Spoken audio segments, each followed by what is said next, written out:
Hi சொந்தங்களே, அனைவருக்கும் இனிய மதிய வணக்கம். இன்னைக்கு ரெண்டு முக்கியமான விஷயத்துக்கு வந்திருக்கேங்க. அது ஒண்ணு வந்து சபரிதா சென்னையில இருக்காங்க. சபரிதா அருள்முருகன் அவங்களுக்கு இன்னைக்கு பிறந்தநாள். மனமாற வாழ்த்துக்கிறேன். Many many happy returns of the day. இனிய பிறந்தநாள் வாழ்த்துக்கள். வாழ்க வளமுடன். இந்த நாள் மாதிரி எல்லா நாளும் நீ சந்தோஷமா இருக்கணும், மகிழ்ச்சியா இருக்கணும். நானும் கடவுளை வேண்டிக்கிறேன். இன்னொரு முக்கியமான விஷயம், இன்னைக்கு எங்களுக்கு 25வது கல்யாண நாள். கோயிலுக்கு போக முடியல, கொஞ்சம் உடம்பு சரியில்லை, அதனால போக முடியல. இல்லைன்னா கண்டிப்பா கோவில் போய் வீடியோ போட்டிருப்போம். சபரிதா பேர் அன்னைக்கு எங்களோட கல்யாண நாள் வந்ததை என்னால மறக்க முடியாது. சபரிதா எங்களுக்கு ரொம்ப ரொம்ப பிடிச்ச ஒரு ஃப்ரெண்டு. ரொம்ப அமைதியான பொண்ணு, கியூட்டான பொண்ணு. எதுவுமே மனசுல வச்சிருக்க மாட்டா, பட்டு பட்டுன்னு பேசிடுவா என்ன மாதிரியே.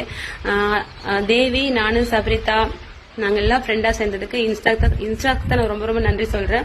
இன்னொன்னு, என்னோட 25வது கல்யாண வருஷத்தை இன்னைக்கு மறக்க முடியாது. எங்களோட கல்யாண நாளையும் உங்களோட பிறந்த நாளையும் மனமாற வாழ்த்து அன்போடு கேட்டுக்கிறேன் சொந்தங்களே.